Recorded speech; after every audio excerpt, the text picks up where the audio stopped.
Hello students, welcome to logical academy.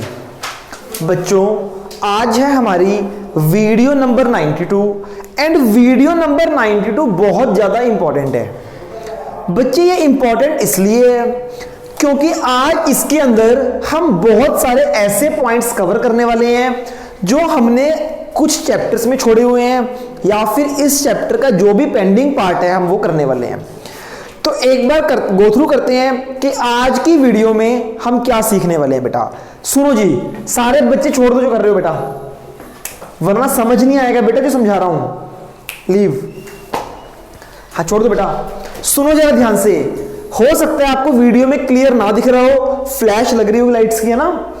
तो मैं पढ़ के बताता हूं। बच्चे आपको याद होगा जर्नल एंट्री में एक पॉइंट था हमारा कैश डिस्काउंट के ऊपर। जब एक जर्नल एंट्री में ट्रेड डिस्काउंट हो, कैश डिस्काउंट हो एंड जीएसटी का पॉइंट हो, तो इसको कैसे सॉल्व करना है आपको सिखाया गया था, पर न्यू एडिशन में उसको करने का वे चेंज हो गया। तो एक तो आपको वो सिखाना है आज। Second, adjustments of output and input GST. आपने देखा होगा जब हम फाइनल अकाउंट्स के क्वेश्चन करते हैं तो आउटपुट को लायबिलिटी में डाल देते हैं और इनपुट को एसेट में डाल देते हैं। हमारी बैलेंस शीट तो मैच हो जाती है पर बुक से बैलेंस मैच नहीं होता। वो इनपुट और आउटपुट को आपस में एडजस्ट करते हैं। वो कैसे एडजस्ट करते हैं आज हमें ये सीखना है। Point number third, rest of adjustments. Final account adjustment के बारे में है। टीएस ग्रेवाल के अंदर आने वाली एडजस्टमेंट हम सब कर चुके हैं। कुछ एडजस्टमेंट्स डीके गोयल में है जो हमारी नहीं हुई, हम उसको भी करेंगे। एंड लास्ट हम क्या करेंगे, डाउट्स लेने वाले हैं आज, इंक्लूडिंग बैक क्वेश्चंस। तो समझ आ गया आज की क्लास का विजन क्या है हमारा। ओके, तो सबसे पहले बात करते हैं रेस्ट ऑफ द एडजस्टमेंट, जो कि इस चैप्टर से ही रिलेटेड है बच्चे, है ना। तो बच्चे डीके गोयल की बुक्स में आपको मिलेंगी एडजस्टमेंट्स, एक या दो एडजस्टमेंट है बेटा, उसको देख लेते हैं कैसे करना है। बच्चे बुक देना डीके गोयल की। डीके गोयल में लास्ट एडजस्टमेंट है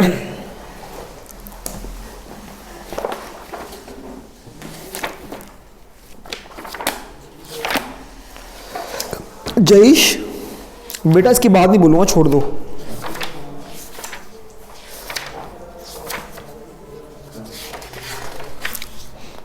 बेटा घर से भी कर सकते हो यार।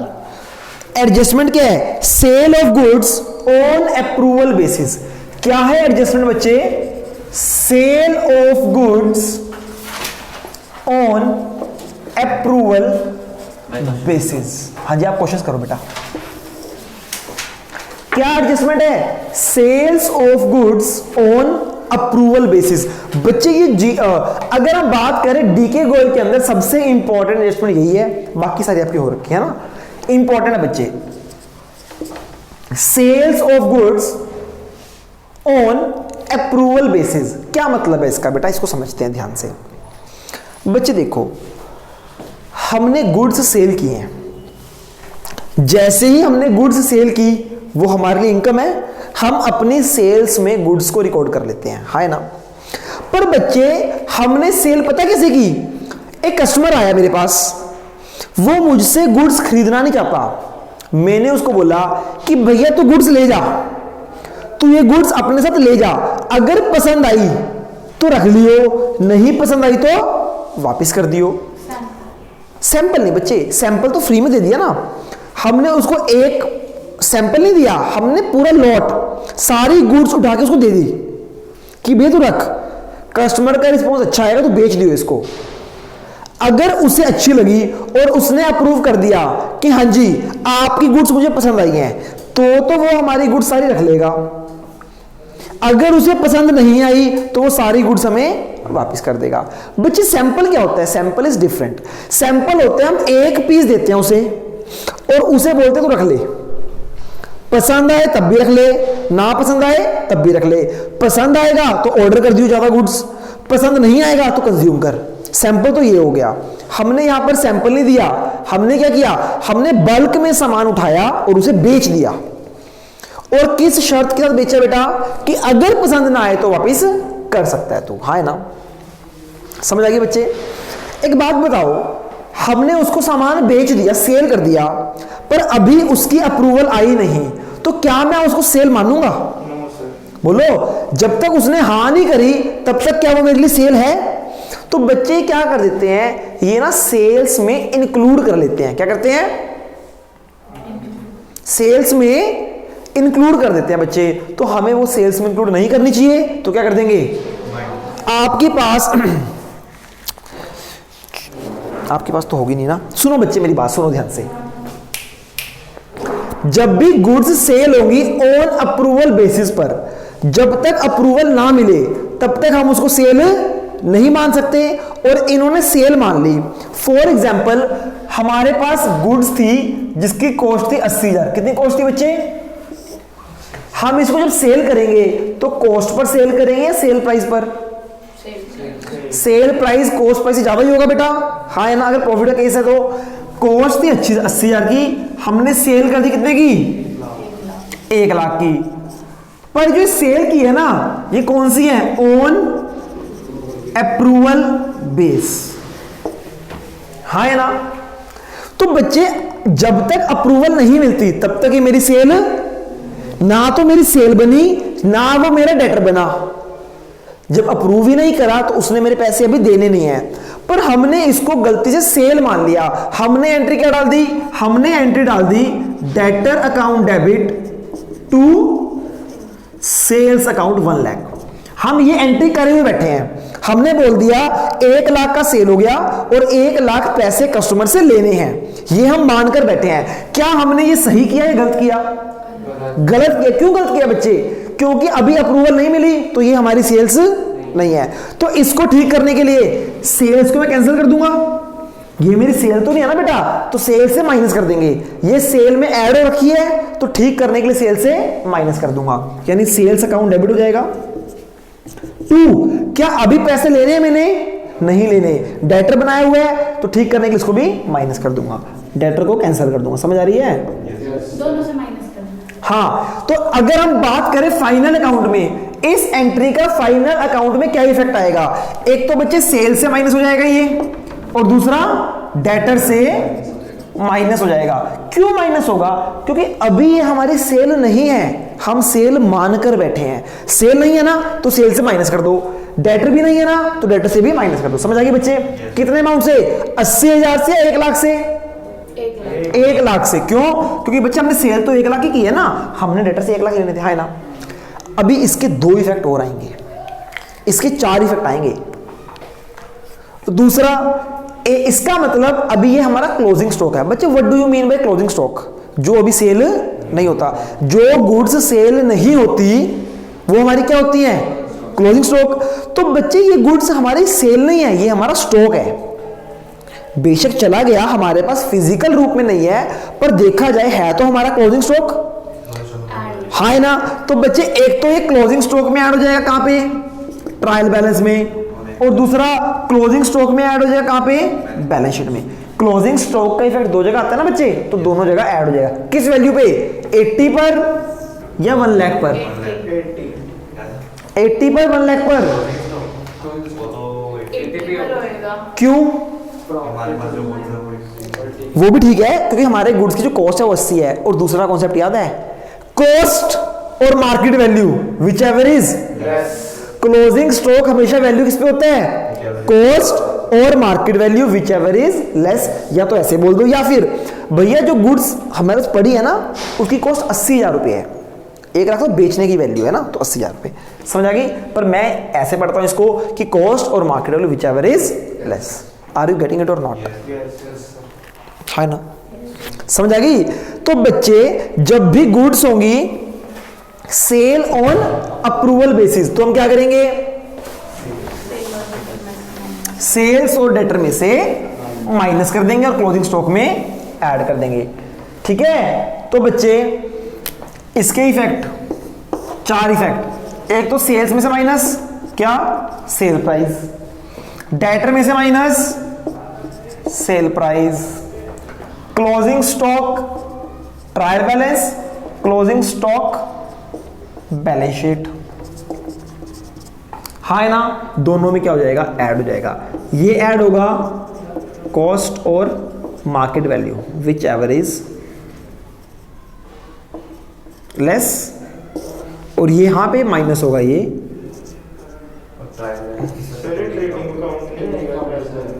ओह ट्रेडिंग अकाउंट, बिल्कुल बच्चे ट्रेडिंग अकाउंट ही है, ट्रेडिंग अकाउंट गलती से लिख दिया था।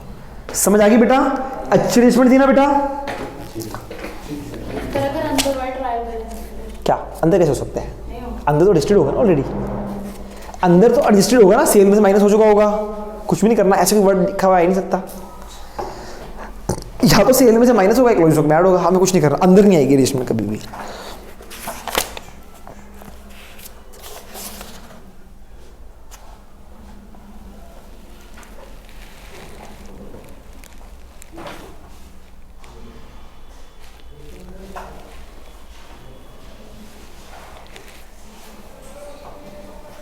कर लिया जी बच्चे। अगली एंट्री क्या है, कहता है गुड्स परचेज्ड, हमने सामान परचेज किया, गुड्स आ गई तो हमारे स्टॉक में तो पड़ी है वो गुड्स ना, पर कहता हमने उसको रिकॉर्ड नहीं किया, मतलब गुड्स परचेज कर ली और हमने उसकी परचेज की एंट्री नहीं डाली, तो डाल देंगे। क्या आएगा, एक तो परचेज में ऐड हो जाएगा, दूसरा अगर कैश से किया तो कैश से माइनस, अगर उधार है तो क्रेडिटर में ऐड। बेसिकली क्या बच्चे, वो कहता है goods purchased entry note passed, purchase कर ली एंट्री नहीं पास की, तो एक तो परचेज होगी, परचेज में ऐड, कैश से माइनस। ऐसे ही गुड्स सेल कर दी और माइनस नहीं किया, तो बात समझ आएगी बेटा आपको। तो बच्चे एडजस्टमेंट्स खत्म सारी आपकी, क्लियर है। सेकंड, अब बच्चे आते हैं डाउट्स पर। पहले तो इलस्ट्रेशंस के डाउट पूछो मुझसे आप, इलस्ट्रेशंस में कौन कौन से डाउट्स हैं आपको, हो गया बेटा क्वेश्चन समझ आ रहे हैं, लिखो लॉजिक। हाँ जी, और जो बच्चे वीडियो देख रहे हैं जिन्होंने बैक क्वेश्चंस नहीं किए, मैं आपको बोल देता हूं इस चैप्टर के बैक क्वेश्चंस करने आपको 1 to 15 1 to 13 हो गया बच्चे, आपको बैक क्वेश्चंस करने हैं, बैक क्वेश्चन नंबर 1 से लेके 13 तक बच्चों ने कर लिए हैं, तो मैं इसके डाउट भी लूंगा आज, 10 और 12 और साथ ही साथ क्या करेंगे, इलस्ट्रेशंस के डाउट लेंगे, है ना। तो एक बुक मुझे दे दो आप लोग, मेरे पास आ गई है। हाँ जी, तो शुरू से लेते हैं डाउट्स बेटा, इलस्ट्रेशन नंबर 1 से, कोई दिक्कत नहीं है। तो आप समझा रही थी, हाँ जो समझा दिए थे वो भी एक बार ले लेते हैं हल्के हल्के से, मैं खुद देख लेता हूँ, जो पॉइंट्स अच्छे लगेंगे ना मैं ले लेता हूँ, ठीक है ना। इसके बाद आपने नया चैप्टर शुरू कराना है कि वो कराना है अकाउंट्स, नया चैप्टर शुरू कराएंगे इसका, अकाउंट्स का भी। अकाउंट्स का जीएसटी नहीं होना, हो तो गया बेटा, बस वो फाइनल था और जीएसटी नहीं है तब बोलिंग किया, तो फिर एक ही सब्जेक्ट का शुरू करते हैं। फिर आज मैंने घर जाना है, घर तो अपने हर रोज जाना होता बेटा, आज जल्दी जाना है। हाँ कोई बात नहीं, तो लेट भेजूंगा। हाँ जी, सबसे पहले इलस्ट्रेशन नंबर 3 पर आते हैं। इलस्ट्रेशन नंबर 3 पेज नंबर 19.16, इसमें बच्चे एडजस्टमेंट नंबर 3 है, एक है प्रीपेड एक्सपेंस, एक है एक्रूड कमीशन। मैं पहले भी समझा चुका हूं, समझ आया बहुत बढ़िया, नहीं समझ तो रट्टा लगा लो। प्रीपेड एक्सपेंस पर जीएसटी आपने नहीं लगाना, एक्रूड कमीशन पर जीएसटी लगेगा, बात समझ आ गई। तो एक्रूड कमीशन की एंट्री डालो जीएसटी के साथ, जैसे एक्रूड कमीशन 2, मैंने भी जाना नहीं, और कल डाउट था ना आपको भी कि सर कमीशन की एंट्री कैसे होती है, कमीशन की नॉर्मल एंट्री क्या होती है, एक्रूड कमीशन की, एक्रूड इनकम की, एक्रूड इनकम टू इनकम, अगर जीएसटी है तो इनकम के ऊपर जीएसटी लग जाएगा, इनकम के ऊपर जीएसटी हमेशा क्रेडिट होता है, है ना। तो मान लो एक्सपेंस के ऊपर जीएसटी में डेबिट होता है ना, एक्सपेंस के ऊपर जीएसटी में डेबिट होता है, जैसे परचेज के ऊपर इनपुट लगता है, रेंट के ऊपर इनपुट लगता है, याद है ना, सेल के ऊपर क्रेडिट होता है। तो इनकम है, मान लो 100 रुपये की इनकम है, 10 रुपये की यहाँ, तो 110 रुपये आ जाएंगे। हाँ जी बेटा, तो अगर आप एक्रूड कमीशन के डालोगे जीएसटी के साथ, तो यहां पे आ जाए कमीशन कितना होगा क्वेश्चन में, कमीशन है 12,000 की, है ना। तो बच्चे आपकी एंट्री आएगी accrued commission to output GST, commission is 12,000, tax कितना परसेंट है बेटा इसके ऊपर? 6 से 2 है ना, तो कितना कितना आ गया? 720 720, और यहां पे कितना आ जाएगा? 13440। सुनो जी ध्यान से, इनकम में जाएगा प्रॉफिट एंड लॉस पे, ये इनकम हमारी 12,000 की है, ये बन गई हमारी लायबिलिटी, और हमने कस्टमर से लेने इतने, ये टोटल बन गया हमारी एसेट। एक्रूड कमीशन के ऊपर जीएसटी लगेगा, प्रीपेड एक्सपेंस के ऊपर नहीं लगेगा। लॉजिक मैं बहुत अच्छे से बता चुका हूं आपको।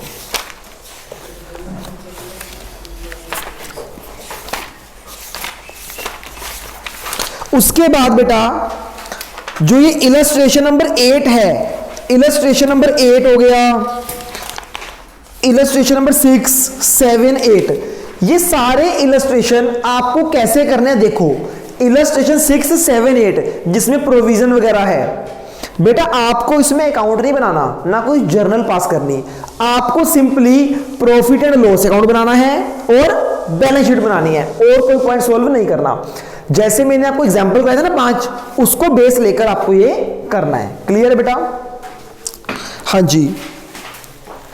9th में क्या करो प्रोविजन वाला। चलो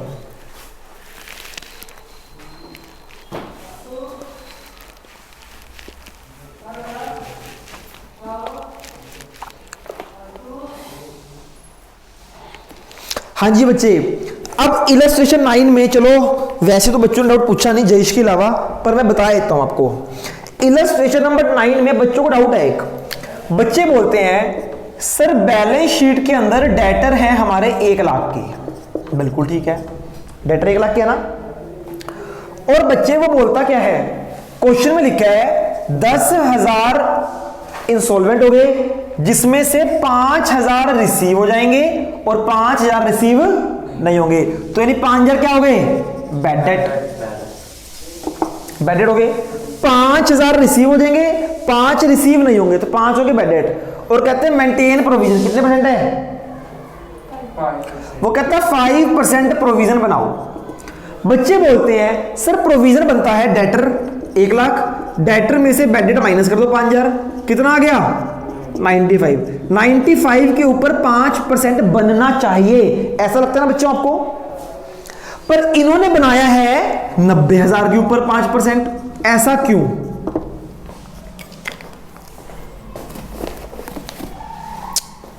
रजिस्टर कहाँ है?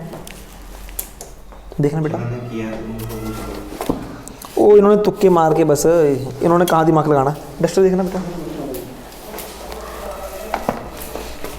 ये रहा।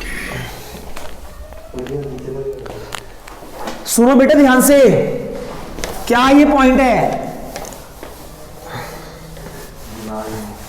सुनो जी, इस क्वेश्चन में क्या लिखा है इन्होंने? बैलेंस शीट में डेटर है 1 लाख के, वो कहता है 5,000 डूब गए, तो बचा कितना? 95। प्रोविजन बनना चाहिए 95 के ऊपर, इन्होंने 90 के ऊपर क्यों बनाया है? एनीवन? एनीवन? 5,000 भी अभी आए नहीं है हमारे पास। डाउट क्यों पूछा बेटा फिर आप लोगों ने? बेटा अपना पढ़ लो आप, कभी फिर 4 बच्चों के सामने बेइज्जती कराओ अपनी। हाँ जी, समझ आ गया बेटा आपको? करण फिर तुक्के मार रहे हो बेटा, इसका मतलब आप क्यों नहीं आप लोगों ने डाउट लिया फिर? ये सुनो, अरे बच्चे हम प्रोविजन किसके ऊपर बनाते हैं? प्रोविजन जो पैसे हमें मिलने हैं हम उसके ऊपर प्रोविजन बनाते हैं कि लगता है डूब सकते हैं। उसने बोल दिया 1 लाख में से 5,000 डूब गए, ये तो कंफर्म ही डूब गए, इसके ऊपर क्या प्रोविजन बनाना? बचे कितने? 95। हमें लगता है 95 में से 5% और डूब जाएंगे, ऐसा नहीं है। उसने क्वेश्चन में क्या बोला है? 10,000 में से 5,000 डूब गए और 5,000 कंफर्म मिल जाएंगे, तो जो कंफर्म मिल जाएंगे उसके ऊपर थोड़ी प्रोविजन बनेगा बच्चे। जिसे 5,000 कंफर्म बैड डेट हो गए, डूब गए ना, जो डूब ही गए उसके ऊपर क्या प्रोविजन बनाना? ये तो बैड डेट हो गया इसलिए माइनस हो गया। और बच्चे 5,000 वो क्या है? वो है 100% की, वो मिल ही जाएंगे, जो मिल जाएंगे उसके ऊपर प्रोविजन नहीं बनेगा। तो बच्चे इसीलिए प्रोविजन किसके ऊपर बनेगा? समझ आ गई ना? 5,000 कौन से थे डूब गए और 5,000 100% मिल जाएंगे, तो बच्चे प्रोविजन किसके ऊपर मिलेगा 90 के ऊपर। ठीक है जी। इसके बाद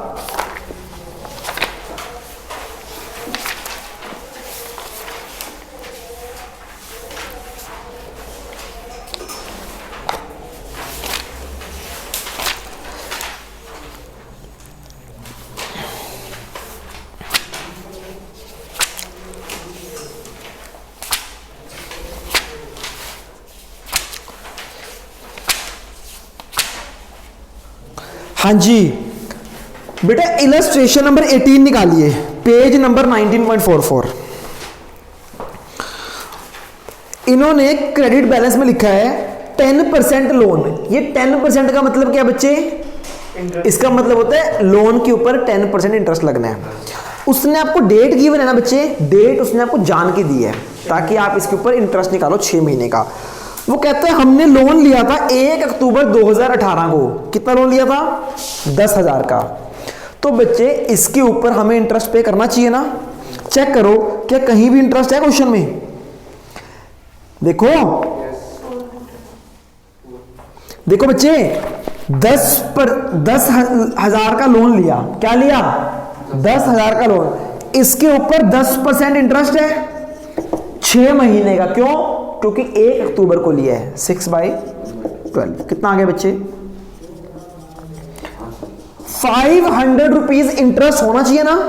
हाँ या ना? चेक करो क्या क्वेश्चन में इंटरेस्ट है? इंटरेस्ट ऑन लोन क्वेश्चन में कितना है बच्चे? 400, यानी 500 देना था, हमने दिया कितना? 400। तो 100 अभी भी देना है, यानी क्या हो गया? Outstanding expense. 100 रुपीज क्या हो गए? Outstanding expense. तो एक बार तो इंटरेस्ट में ऐड हो जाएंगे और बैलेंस शीट की लायबिलिटी साइड में चले जाएंगे। समझ आया बच्चे? इन्होंने कहीं पे एडजस्टमेंट में नहीं दिया आउटस्टैंडिंग। ये खुद का दिमाग लगाना है कि भैया लोन की परसेंटेज दी हुई है तो इतना इंटरेस्ट होना चाहिए। क्वेश्चन में चेक करो कि इतना इंटरेस्ट है। अगर पूरा 500 होता फिर हम कुछ ना करते। अब 100 कम है ना, तो 100 आउटस्टैंडिंग हो गया। उसके बाद बच्चे पूछते हैं point number 3, credit sale to Naresh 2000 was not recorded in the books. तो बच्चे सेल रिकॉर्ड नहीं की, हम कर देंगे रिकॉर्ड। क्या एंट्री होगी इसकी?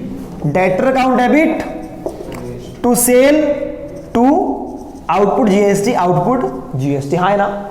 सेल कितनी है? 2000। जीएसटी कितना है? एक ही है 12%। कितना हो गया? 240। तो हमने कितने पैसे लेने हैं? 2240। तो डेटर में ऐड हो जाएंगे 2240, सेल्स में ऐड हो जाएंगे 2000 और आउटपुट जीएसटी में चल जाएंगे 240। समझ आ गया बेटा? Closing stock including goods costing 1000 which were sold and recorded as a sale but not delivered to the customer। बच्चे एक बात बताओ जरा,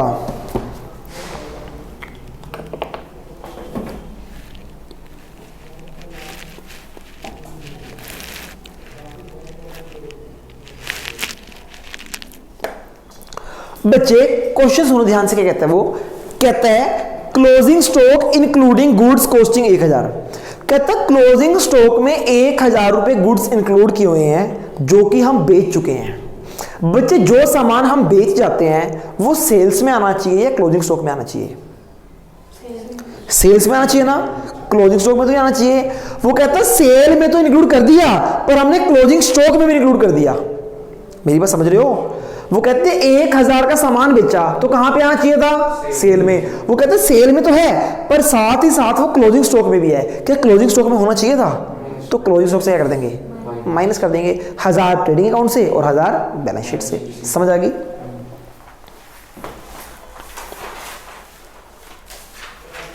उसके बाद बच्चों को डाउट है गुड्स, पॉइंट नंबर 2 इसी में ही। Point number 2, goods costing 1000 were distributed as staff. बच्चे आपको याद होना चाहिए हमने एंट्री क्या की थी? Staff welfare expense to purchases. याद है ना? तो अगर परचेज कैंसिल हो रही है तो उसके ऊपर जीएसटी भी कैंसिल होगा। Output GST, output GST. हाँ है ना? टोटल जितना भी होगा यहां पे आ जाएगा, ये खर्चे में चला जाएगा। परचेज, परचेज से माइनस। है ना? ऐसे ही ड्राइंग वाला, drawing to purchase to input GST. समझ आ गया बेटा? हाँ जी। उसके बाद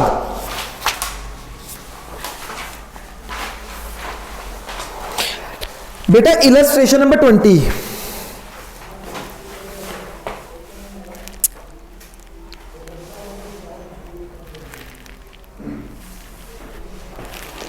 देखो जी, हमने पर्टिकुलर्स में आ जाओ, right hand side, plant and machinery लिखे 1 अप्रैल को 20,000 रुपए। जो 1 अप्रैल को खरीदी है उसके ऊपर पूरे साल का डेप्रिसिएशन लगेगा बेटा, और जो हमने 1 अक्टूबर को खरीदी है उसके ऊपर 6 महीने का। ये पॉइंट है बेटा इसमें। इसके अलावा बेटा आप बताओ डाउट। सर 21st का फोर्थ है। 21st का fourth, the remaining debtor are not considered to be doubtful of recovery. वो कहता है अब ये जो डेटर है ये डाउटफुल नहीं है, तो क्या होगा? कोई और एडजस्टमेंट है इसके साथ वाली? अगर कोई और एडजस्टमेंट नहीं है तो क्या होगा बच्चे? डेटर में ऐड, हाँ है ना, और एक इनकम बन जाएगी आपकी। अगर एडजस्टमेंट गिवन है तो देख लेते हैं, चेक कर लेते हैं बेटा, कोई एडजस्टमेंट है तो इसके साथ वाली।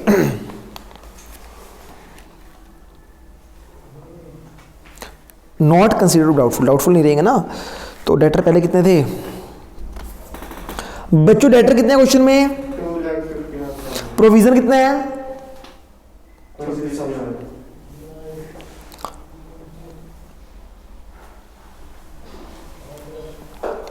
कितना? 26,000 रुपये है ना। तो इसका मतलब क्या है, इन्होंने डेटर से इसको माइनस किया हुआ है, प्रोविजन अपना खत्म हो जाएगा, बिल्कुल ठीक है, और इनकम में ऐड हो जाएंगे 26,000 रुपये।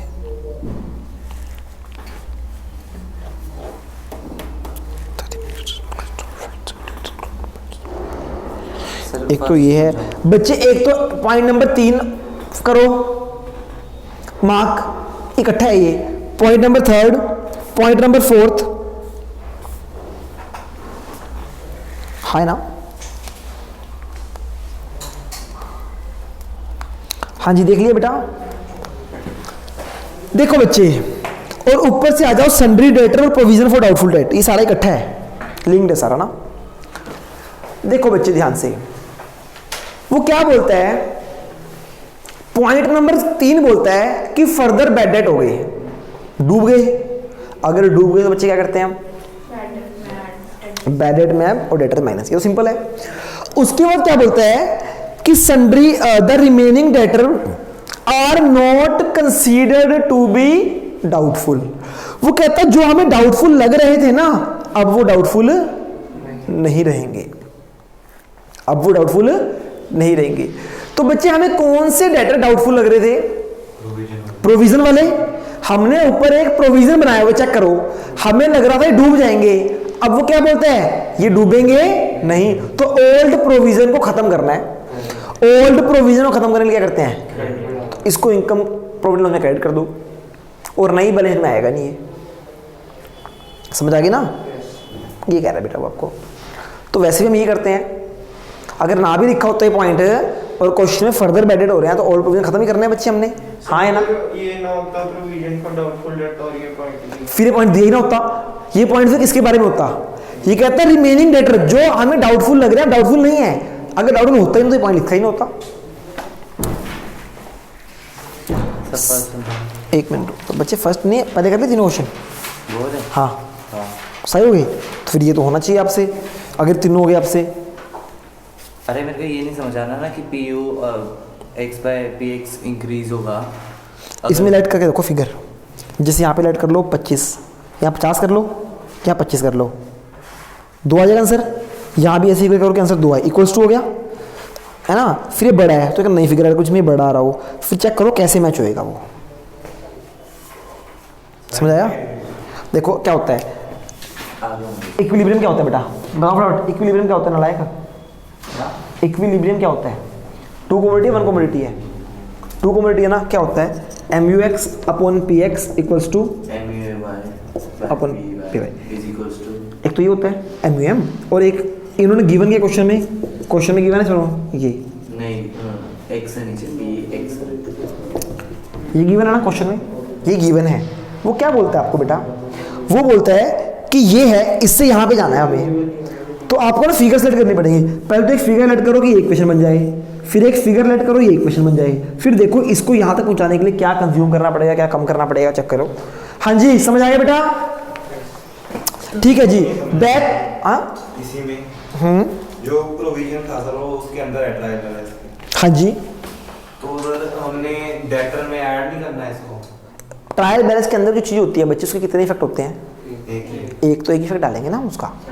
और एक बार बताऊँ आपको मैं, डेटर में ऐड है, प्रोविजन फॉर ये माइनस कर सकते हैं आप। देखो इसके दो इफेक्ट हो सकते हैं बच्चे, ध्यान से समझना।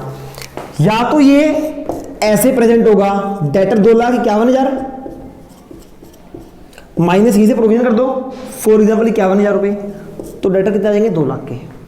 या तो ये कर दो, या फिर बैलेंस शीट में ऐसे कर सकते हैं हम, डेटर 2.5 लाख, प्रोविजन 50,000, है ना। अगर साइड में है तो उसका मतलब ऑलरेडी एडिड है ना इसके अंदर, है ना, तो अलग दिए हुए हैं। देखो प्रोविजन अलग है, वो अलग है, इसका मतलब ऑलरेडी एडिड है। अगर माइनस करके दिया होता फिर आपको ऐड करना पड़ता, तभी उसने अलग दिया बेटा। समझ आ गया ना, ऑलरेडी एडिड है। हाँ जी, समझ आया बेटा? नहीं समझ आया? छोड़ दो, आपको डाउट भी नहीं आया ना बेटा, तो बस छोड़ो, उसको डाउट तो उसको करा दिया, ठीक है ना। हाँ जी, कोई पॉइंट नहीं, कुछ नहीं है, चलो प्रेजेंटेशन की बात है बेटा, कुछ नहीं है। हाँ जी, डाउट तो बैक क्वेश्चंस में। 4 क्वेश्चन नंबर 4, क्वेश्चन नंबर 4 कह रही है गुड़िया भाई, क्वेश्चन नंबर 4 निकालो सारे। सबको डाउट है इसमें? करा दिया था चलो, पेज नंबर कितना है? 19.66। Doubt number 4, point number 5, rent is paid for 11 month. वो कहता है जो हमने रेंट पे किया है वो कितने महीने का पे किया है? साल में कितना देना होता है हमने? तो बच्चे ट्रायल बैलेंस के अंदर रेंट गिवन है 22,000 रुपए। ये जो रेंट है ये कितने महीने का है? 11 का। वो कहता है rent is paid for 11 month. हमने 11 मंथ की एंट्री की है, तो 22,000 कितने का है? 11 मंथ का, तो एक महीने कितना हुआ? 2,000, है ना। हमें रेंट देना कितना था? रेंट पे करना होता है साल का, यानी हमें 24,000 रेंट पे करना था, हमने पे कितना किया? 11,000 रुपये, तो 2,000 अभी क्या है? आउटस्टैंडिंग। उसके दो इफेक्ट आ जाएंगे। और लोन वाला था अच्छा, लोन वाला कौन सा? 7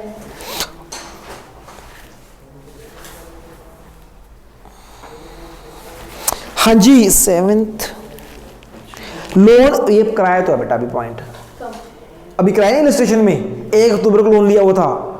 वो क्या बोलते हैं? कहते हैं लोन हमने कब लिया बैंक से? 1 अक्टूबर को। इंटरेस्ट कितना लोन का चेक करो, ट्रायल बैलेंस में 8% बैंक लोन। तो 25,000 के ऊपर जब हम लोन लेते हैं ना तो उसके ऊपर इंटरेस्ट पे करना ही करना है। 25,000 का लोन है, कितना इंटरेस्ट पे करना है? कितने महीने का? क्यों? क्योंकि 1 अक्टूबर को लिया है ना।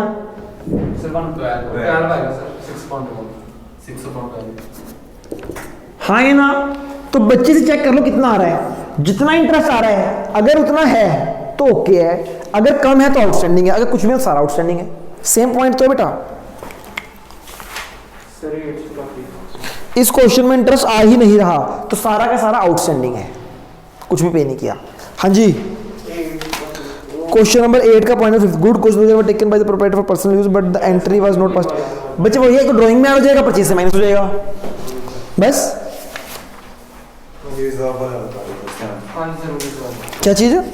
जो भी करे back question number 7 last point, second last point.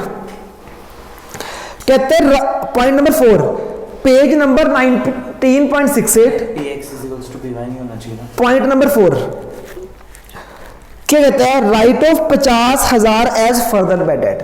50,000 डूब गए, कोई बात नहीं, 5% प्रोविजन बना लो, कोई बात नहीं। अब जो डेटर बचे हैं ना उसका रिजर्व बनाना है, कितना? 2% of debtor. Create a reserve for discount on debtor at the rate 2%। हाँ है ना। वो कहता है डेटर के ऊपर कितना रिजर्व बनाना है? 2%। ये रिजर्व है, कोई प्रोविजन नहीं है। प्रोविजन एक खर्चा होता है, रिजर्व होता है पार्ट ऑफ प्रॉफिट, हाँ है ना। तो बच्चे फॉर एग्जांपल डेटर से जब हमने फर्दर बैडेड माइनस करे, प्रोविजन माइनस कर दिया, हमारे पास डेटर बचे 1 लाख के। वो कहता है इसके ऊपर कितना रिजर्व बनाना है? 2%। इसका 2% रिजर्व बनाना है। कितना रिजर्व हो जाएगा? 2,000 रुपये का क्या बनाना है? रिजर्व। ये अमाउंट आ गई। अब आप क्या करोगे, आप बनाओगे ट्रेडिंग अकाउंट, बना लिया, फिर आप बनाओगे प्रॉफिट एंड लॉस अकाउंट, है ना। For example profit and loss account में आपका नेट प्रॉफिट कितना आया, 12,000। कितना आया नेट प्रॉफिट? हम ये नेट प्रॉफिट 12,000 ये किसको दे देते हैं, पार्टनर को दे देते हैं ना बच्चे। जितना भी प्रॉफिट होता है कंपनी का सारा पार्टनर को देते हैं, इसीलिए उसकी कैपिटल में ऐड करते हैं।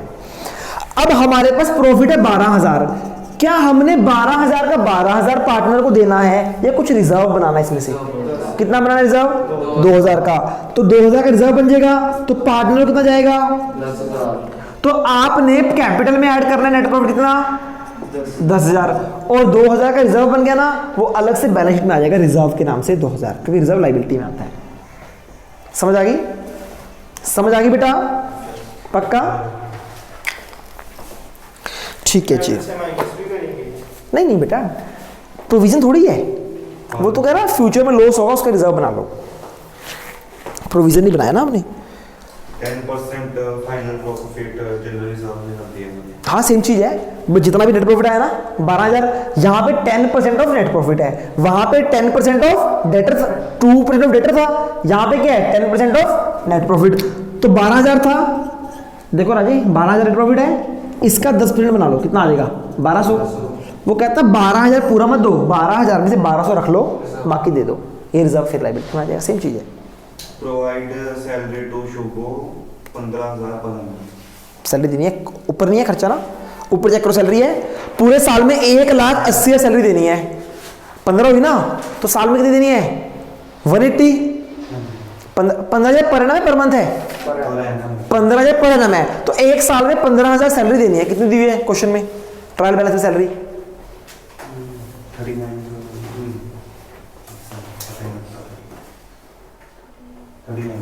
30। ऐसे कैसे हो सकता है? पेज नंबर बोलो। 19.7। सुबह ये वो तो नहीं है, क्या बोलते हैं, ओनर तो नहीं है कंपनी का, प्रोप्राइटर तो नहीं है?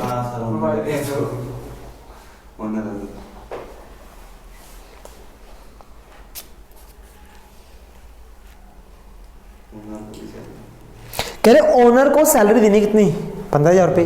तो एक तो कंपनी के लिए क्या है, ये लायबिलिटी होगी, आउटस्टैंडिंग है, और एक खर्चा। प्रोप्राइटर पार्टनर में जो सैलरी निकालता है वो खर्चा होता है, प्रोप्राइटर जो सैलरी निकालता है वो खर्चा मानते हैं या ड्राइंग करते हैं उसको। प्रोप्राइटर इनकम टैक्स, बच्चे एक तो आउटस्टैंडिंग है, ये लायबिलिटी में जाएगी। दूसरे इसके दो इफेक्ट हो सकते हैं, एक तो बच्चे या तो आप इसको कैपिटल से माइनस कर सकते हो या फिर से खर्चा बुक कर सकते हो। अगर ये पार्टनरशिप फॉर्म होती तो 100% खर्चा होता। अब ये प्रोप्राइटर है ना, प्रोप्राइटर की सैलरी क्या कंपनी, क्या इनकम टैक्स खर्चा मानता है या नहीं मानता, मुझे वो चेक करना पड़ेगा। वीडियो एंड होती है 1 मिनट देना, मैं नेट पे चेक करके बता दूंगा आपको, ठीक है ना। देखो जो पार्टनरशिप होती है ना, पार्टनरशिप के अंदर जितने भी पार्टनर होते हैं उनका खर्च सैलरी इनकम टैक्स खर्चा मानता है। तो पार्टनर की सैलरी तो खर्चा है, पर प्रोप्राइटर जो सैलरी निकालता है वो ड्राइंग ट्रीट होगी या खर्चा ट्रीट होगा, वो मुझे पढ़ना पड़ेगा, मेरे माइंड में आ नहीं रहा कि इनकम टैक्स में क्या होता है इसका ट्रीटमेंट ना, क्योंकि ये बच्चे इनकम टैक्स से लिंक है, ठीक है। पर हाँ दोनों में से एक ही होगा, या तो खर्चा होगा या ड्राइंग होगी। और बेटा डाउट्स खत्म? चलो जी, अब निकालो सारे बच्चे पेज नंबर, जर्नल एंट्री का पेज नंबर निकालो। बेसिक मैं बता रहा हूं आपको, होल्ड करो, जिसमें हम जीएसटी वाला पॉइंट हमने करना है। एडजस्टमेंट ऑफ जीएसटी कैसे करते हैं मैं बताता हूं आपको। पेज नंबर 8.37,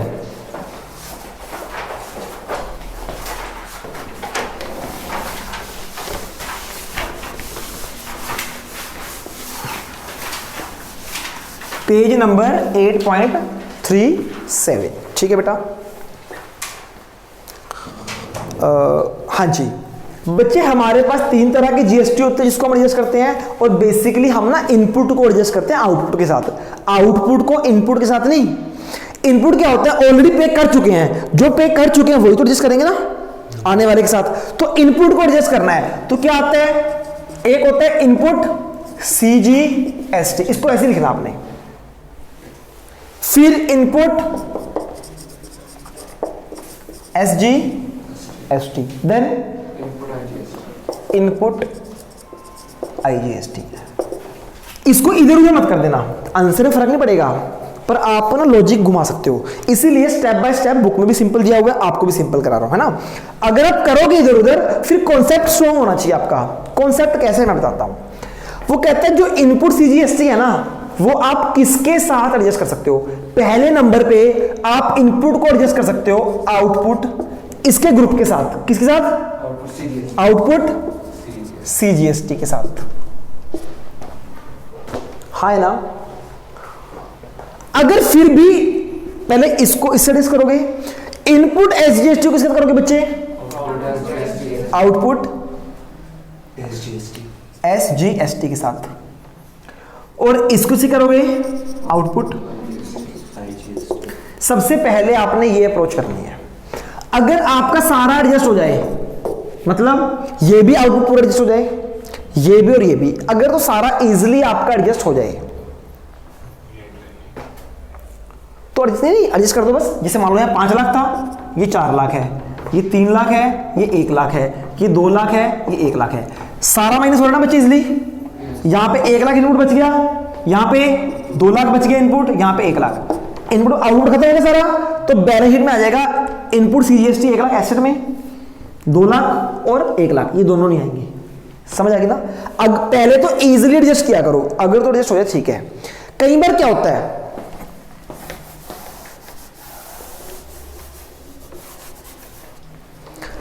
अगर मान लो ये होता बच्चे 2 लाख, कितना होता? 2 लाख, और ये होता 3 लाख, तो क्या पूरा एडजस्ट हो रहा है? ये बच रहा है ना बच्चे, ये बच गया ना। हमें 2 लाख एडजस्ट करना था, पूरा आउटपुट एडजस्ट नहीं कर पाए, बच रहा है ना बच्चे। अगर ऐसी कंडीशन आए तो हमें कैसे एडजस्ट करना देखते हैं। पहले सिंपल करो, अगर तो सिंपल एडजस्ट हो गए तो ठीक है, वेल एंड गुड है। अगर सिंपल एडजस्ट नहीं होते, कुछ बच जाता है, तो क्या करना है हमें? इनपुट से पहले ये एडजस्ट हो गया, उसके बाद हम करेंगे इससे आउटपुट IGST एडजस्ट। कहने का मतलब, अगर पूरा IGST यहां एडजस्ट ना हो, अगर पूरा IGST यहां पे एडजस्ट ना हो, तो आप इससे एडजस्ट कर सकते हो। दिमाग घूम रहा है? घूम रहा है हर्षिता?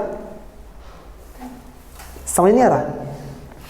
चलो छोड़ दो, कोई बात नहीं, फॉरगेट इट। सिंपल वे पे आते हैं बच्चे। सबसे पहले आपके पास अलग अलग गिवन होंगे ना, आप अलग अलग निकाल दो।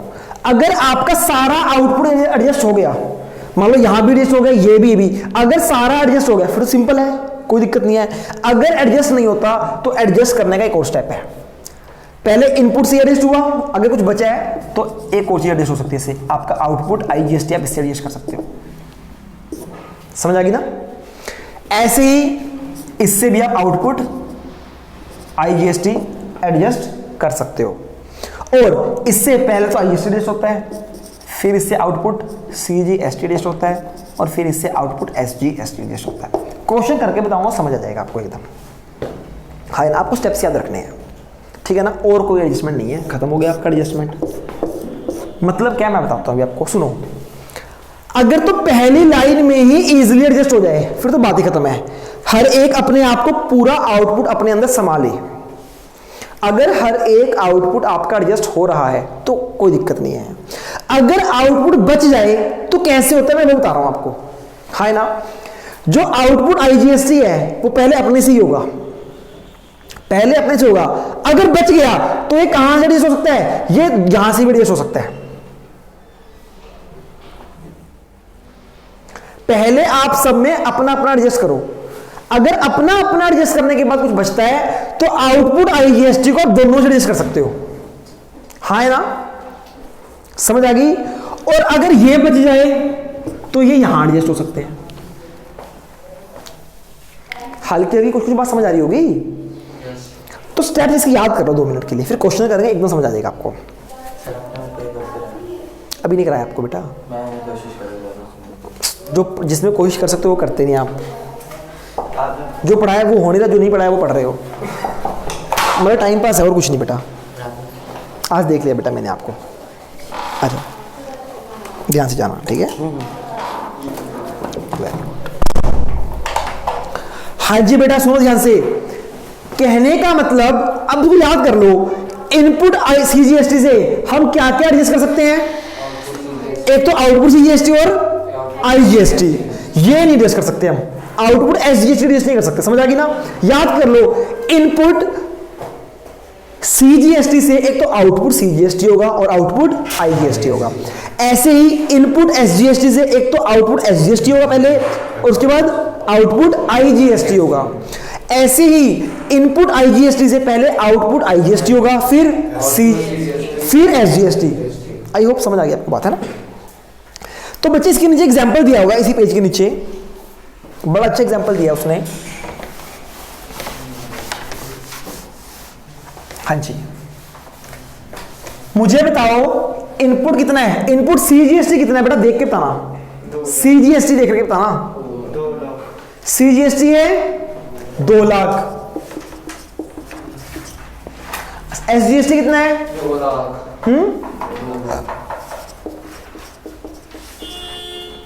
5 लाख। आईजीएसटी कितना है। इनपुट बहुत है हमारे पास, है ना। हमें आउटपुट एडजस्ट करने हैं। इधर आ गए बच्चे, output output output output CGST, output output कितने कितने बेटा बताओ। सीजीएसटी कितना है, एसजीएसटी कितना है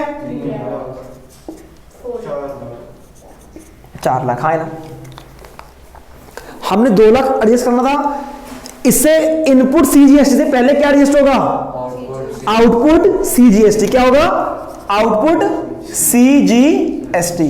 कितने -3 लाख करेंगे ना, तो आंसर क्या जाएगा -1 लाख। यानी अभी भी आउटपुट सीजीएसटी बचा है कितना, आउटपुट सीजीएसटी कितना बचा है, बात समझ आ गई बेटा आपको। फिर इनपुट एसजीएसटी से क्या एडजस्ट होगा, इनपुट आउटपुट एसजीएसटी। क्या एडजस्ट होगा बच्चे, आउटपुट एसजीएसटी। कितना है बेटा -1 लाख। 2 2 3 3। अच्छा ये भी बच गया बच्चे, ये भी एडजस्ट नहीं हुआ। ये क्या आ गया आपका, आउटपुट बोलो एसजीएसटी, है ना। पूरा एडजस्ट नहीं हो रहा। फिर इनपुट आईजीएसटी से अपने वाला करेंगे इसका आउटपुट आईजीएसटी। कितना आ गया बच्चे, 1,25,000 इनपुट में बच गया, प्लस में बच गया, है ना। इनपुट बचा हुआ है ना।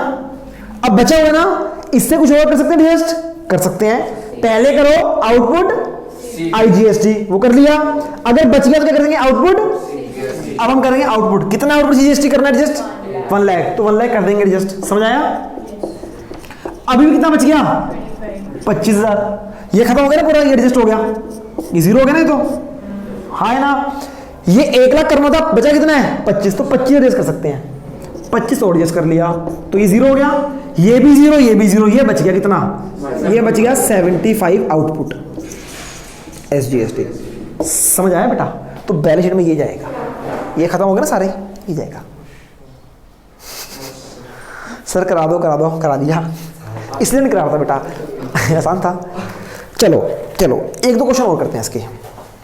प्रैक्टिस में का करत करत अभ्यास के जड़ बुद्धि हो तो सुजान, रसरी आवत जात है सर पर पड़त निशान। आइए बेटा जरा फाइनल अकाउंट में आते हैं, जरा झलक देखते हैं इसकी कि कैसे एडजस्ट करते हैं। हाँ पहले तो चैप्टर नंबर 18 पे आओ। Chapter number 18, chapter number 18। Sound का पेपर सर कैसे खत्म होगा, कर करके नहीं होगा।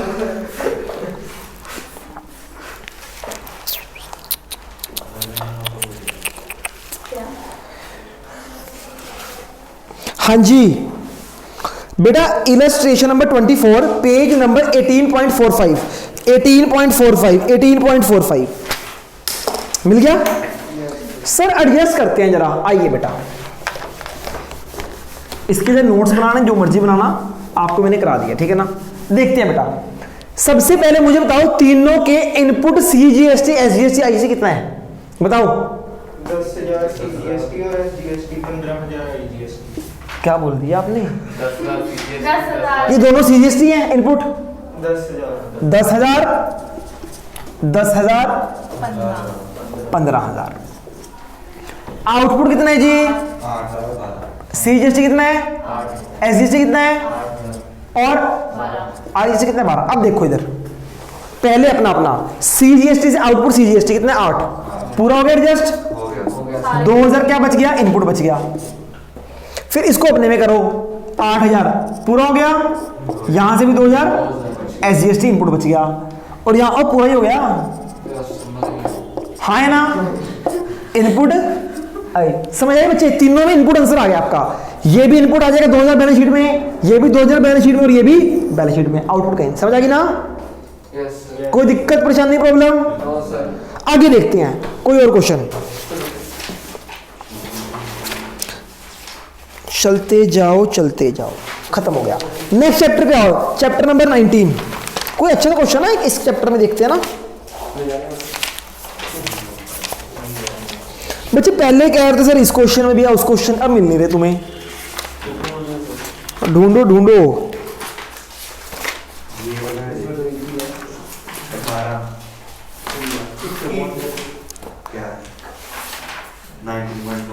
जो इजीली एडजस्ट हो जाएगा ना बेटा वो मत निकालना, जो सीधा माइनस हो जाए। आउट जाने सर 44 1944 ये नंबर 19.44। हाँ जी हाँ जी हाँ जी, very good good good good. चलो जी, पेज नंबर 19.44 और इलस्ट्रेशन नंबर 18 ये करें बेटा। चलो करते हैं, खुद ट्राई करते हैं सर। खुद ट्राई करने की बहुत कुछ है, टेंशन क्यों ले रहे हो आप। मसो मसो मैं क्वेश्चन कराता हूँ, कोई कराया मैंने पूरा क्वेश्चन तुम्हें? फिर मुझे बताओ किसी चैप्टर का डेप्रेशन छोड़ के मैंने पूरा फुल फ्लेज कराया हो? मैं कराता नहीं बेटा, खुशकिस्मत हो आप, मैं करा रहा हूँ तो कर लो, ठीक है। हाँ जी, आपकी इच्छा जरूर पूरी करूंगा कि आपको भी करने के लिए दूंगा। हाँ जी, इलस्ट्रेशन 18 पेज नंबर 19.44। सबसे पहले क्या लिखेंगे? Input output. इनपुट बताओ जी, इनपुट CGST कितना है? इधर देखो, क्या हो गया भाई, कितना आ गया? 8,000। SGST 8,000 IGST, हाँ जी 10 10 8। अच्छा, output C, output S, output I कितने? 10 बस, अच्छा 8। हाँ जी, तो सुनो बेटा, पहले CGST से आउटपुट CGST 10 माइनस किया, कितना बचा? -2,000 आउटपुट C, हाँ है ना। देन 10 माइनस करेंगे, ओहो ये भी एडजस्ट हुआ, -2,000 आउटपुट SGST। नेक्स्ट, हाँ ये अच्छा बच्चा है ना बेटा, ये पूरा एडजस्ट होगा प्यार से। कितना बचा बच्चे? 2,000 बच गया हमारा इनपुट में ना। तो पहले क्या एडजस्ट करेंगे? SGST है CGST कितना है? 2,000, पूरा एडजस्ट हो गया, क्या बात है। ये भी खत्म, ये भी खत्म, और बच्चे भी नहीं ठीक है। अच्छा बच्चे ठीक है, चलो तो बच्चे ये भी खत्म और ये भी खत्म, तो ये नई बैलेंस शीट में आ जाएगा आउटपुट GST SGST 2,000। चेक करो, अगर इसमें कोई एडजस्टमेंट ना हो तो, अगर कोई एडजस्टमेंट ना हो तो बेटा इसमें एडजस्टमेंट भी थी है ना, तो कोई बात नहीं। तो जो सिंपल सी बात है, अगर आपका और इनपुट आया तो पहले इनपुट को ऐड कर लेना उसमें, जो एडजस्टमेंट से अगर इनपुट ऐड हो रहा है तो ऐड कर लो, माइनस हो माइनस कर लो। समझ आ गया ना? हाँ है ना? हाँ जी बच्चों, आज की क्लास में इतना नहीं, नो सर। हाँ वेरी गुड, आप समझदार हो गए बेटा। इसको कराओ सर, हम चलते हैं। आज करना आपको 5 बजे तक कराऊं। हाँ जी बच्चे, लास्ट पॉइंट छोटा सा पॉइंट है, आपको याद होगा हमने जर्नल एंट्रीज की थी। लास्ट पॉइंट है, जर्नल एंट्री में कैश डिस्काउंट को कैसे किया जाता है वो हम करने वाले हैं, ठीक है बेटा जी। हाँ जी काका जी, ये पढ़ने वाला टॉपिक है आपके, अब पढ़ लो। मान लो बेटा हमने परचेज किया 10,000 का, याद है? चलो अब एक मिनट रुक जाओ आप, फिर पहले गलत पढ़ाऊंगा फिर सही पढ़ाऊंगा ना। आपने गलत पढ़ा नहीं, उन्होंने गलत पढ़ा हुआ पहले, है ना। परचेज 10,000 की थी, trade discount 10%। Cash discount, GST, याद है बच्चों? सबसे पहले हम क्या करते थे? ट्रेड लगाते थे। उसके बाद नहीं, उसके बाद हम जीएसटी लगाते थे और उसके बाद हम कैश डिस्काउंट लगाते थे, याद है आपको? हम करते कैसे, मैं बताता हूं। हम कहते थे परचेज किया 1000 माइनस किया ट्रेड डिस्काउंट 9,000 आ गया। हम करते थे परचेज अकाउंट अभी 9,000, हाँ ना, फिर जीएसटी लगता था 900 रुपए, तो टोटल कितना लेना है? इतना ले लेना, इसके ऊपर कैश डिस्काउंट लगाते थे, ये हम करते थे। अब ये नहीं करना, अब क्या करना है? अब और सिंपल हो गया काम आपका। सुनो जरा ध्यान से। सबसे पहले हमने ट्रेड डिस्काउंट सीखा था, कैश डिस्काउंट या जीएसटी। ट्रेड उसके बाद क्या सीखा था? जीएसटी उसके कैश सीखा था बेटा, जीएसटी तो बाद में आया था। उसके बाद सीखा था हमने जीएसटी। तो क्वेश्चन में ऐसा ही करना है आपने, क्वेश्चन में ऐसा ही करना है। सबसे पहले ट्रेड डिस्काउंट लगाना है, then cash discount Then- GST लगाना है। खत्म। पर सर कैश तो बाद में नहीं लगना चाहिए क्योंकि जब- लगना चाहिए ना बच्चे, बिल्कुल लगना चाहिए ना। बुक के हिसाब से ऐसे नहीं है। बुक के हिसाब से बात नहीं है, जीएसटी में चेंज आ गया बेटा। जीएसटी नहीं है। लो मेकर है, वो कहता है पहले डिस्काउंट दे दो, जीएसटी बाद में लगाना, सारे डिस्काउंट दे दो जो देनी है। गलत लोग हैं। सुने नहीं, गलत लो नहीं है बेटा, लो सही है, पहले गलत था। जिस चीज पे डिस्काउंट मिल गया, एक बात सुनो, 9,000 की चीज अगर मुझे 8,000 में मिल रही है तो टैक्स 8,000 पे लगना चाहिए, 9,000 पे लगना चाहिए? पहले 9 पे लगता था, वही ना ज़्यादा से। हमें ज्यादा देना पड़ता था। समझ आ गई? ठीक है बेटा, आइए देखते हैं। सुनो अब कैसे करेंगे क्वेश्चन को। परचेज प्राइस कितना है?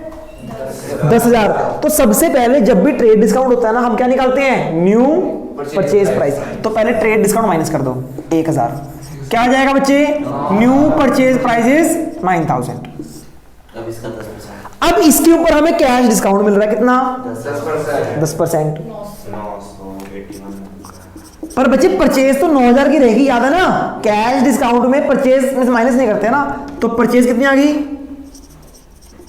9,000, हाँ है ना, याद है ना? Yes Yes, sir. sir. हम क्या करते थे? टू कैश टू कैश 81, और अगर जीएसटी ना होता डिस्काउंट रिसीव 900, यही करते थे ना बच्चे? Yes sir. यही करते थे ना। तो बच्चे 9,000 की चीज हमें कितने मिल रही है? 81 में ना, तो 81 के ऊपर जीएसटी लगेगा। बात समझ आई? 9 के ऊपर ना लगाकर किस पे लगेगा? तो क्या किया आपने? पहले न्यू परचेज प्राइस आया, फिर माइनस कर दिया क्या? कैश डिस्काउंट 900, कितना आया? 8100। तो इसके ऊपर लगाओ 10% जीएसटी, कितना लगेगा? 810। तो जीएसटी डेबिट हो जाएगा 810। अब पेमेंट कैसे होगी? पेमेंट हमें ये करनी थी, 9 प्लस ये पेमेंट करनी है, इतना डिस्काउंट मिल गया तो बचा हुआ कहाँ चला जाएगा? कैश में। 9810 पेमेंट करनी है बच्चे, ये पे करना है 900 का बोला, डिस्काउंट मिल गया तो कितना पे करना है? 019 समझ आ गई बेटा? तो कुछ नहीं करना, पहले क्या करना है आपने? Trade cash trade, then GST. अगर यही क्वेश्चन ऐसे होता, सेम क्वेश्चन है, वो क्या बोलता? 50% received in cash, 50% received in cash. आप सब जानते हो जो कैश डिस्काउंट है ना, वो किसके ऊपर लगता है? कैश उधार वाले के ऊपर नहीं लगता। हमने पैसे लेने हैं 10,000 रुपए, वो कह रहा है 50% अभी मिल गए और 50% उधार हो गया। अब कैसे होगा देखते हैं। सबसे पहले क्या लगेगा बच्चे? Trade discount. परचेज 10,000 की थी, माइनस ट्रेड डिस्काउंट 1,000, 9,000 क्या आ गया? New purchase new purchase price. अब इसके ऊपर जीएसटी लगेगा, cash discount, cash. Cash discount. तो बच्चे देखो 9,000 हमने लेने हैं, हमें अभी कितने मिल रहे हैं? 50%, यानी कि 4,500 कैश है, 4,500 क्रेडिट है, सॉरी। तो बच्चे डिस्काउंट किसके ऊपर लगेगा? कैश के ऊपर है, इसके ऊपर? कैश के ऊपर। 4,500 के ऊपर डिस्काउंट लगा दो, कितना? 10%, कितना आ गया? 450, है ना? तो 9,000 के ऊपर माइनस कर दो डिस्काउंट, कितना? कैश डिस्काउंट कर दिया, कितना आ गया? ये 8,550, ये आएगा, इसके ऊपर जीएसटी लगेगा। कितना 10%, दैट इज 855। अब एंट्री देखो ध्यान से क्या होगी, परचेज अकाउंट डेबिट, परचेज अपने उस प्राइस से कितने से 9000 से, हाँ या ना। उसके बाद इनपुट जीएसटी अकाउंट डेबिट कितना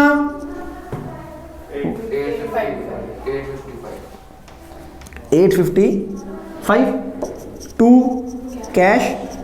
कैश डिस्काउंट टू पार्टी, हाँ है ना, समझ आ रही है ना बेटा। तो कैश डिस्काउंट कितना है, नहीं 450 रुपए, कैश डिस्काउंट कितना है 450। अब बचा हुआ कितना कैश में जाएगा कितना पार्टी में जाएगा, पार्टी में 45 प्लस जीएसटी, पार्टी का उदाहरण है 4500, इसके ऊपर प्लस जीएसटी जाएगा ना बेटा पार्टी में, तो हाँ है ना। और रिमेनिंग अमाउंट कहां जाएगी, कैश में। समझ आ गई बेटा, हाँ है ना। और उसने कल ही किया टॉपिक पूरा, क्वेश्चन किए थे सारे, देख रहे हो कितना सीपीयू स्लो है आपका। हाँ जी, आज की क्लास में बेटा इतना ही, कल मिलते हैं, तब तक के लिए goodbye and take care. इससे पता क्या लगता था कि सर मैं सबसे इंटेलिजेंट हूँ,